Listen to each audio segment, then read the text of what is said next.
Here's how to reinstall Windows 10 without losing any data, files, or any important folders.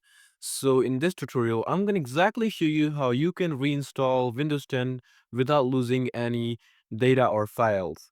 So make sure you watch this video till the end to exactly know what to do. First up, you just simply need to go to your web browser. I'm using Google Chrome for this video. You could use any other web browser, but you need to download Windows Creation Tool.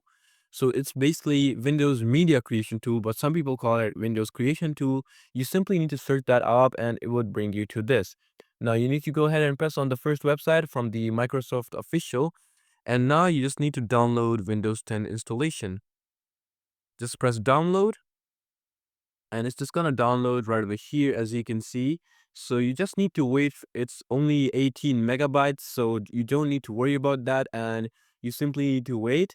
And you just make sure that it's the 2020 update and version 22H2. So yeah, here as you can see, this has been downloaded, and I'm just gonna install it right away. And yeah, here as you can see, it says getting a few things ready.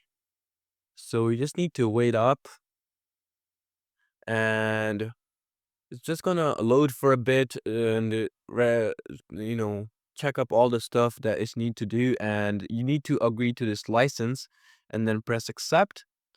And after that, it's just gonna do few more loading, and you need to basically accept, or you could have read all the agreement. You can just read it right over there. But yeah, once pressing all the agreement here, as you can see, it says upgrade this PC now or create installation. So yeah, you can, here as you can see, you just need to press upgrade this PC now, and once you press on it,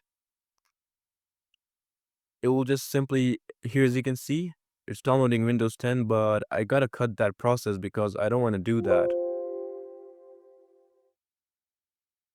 But yeah, you just need to download Windows, and then it's just gonna do that. And this is pretty much it on how you can reinstall Windows 10 without losing any data. So I hope this video actually helps you out. Please do leave a like, drop, comment, and subscribe to this channel. I'll see you in the next one. Goodbye.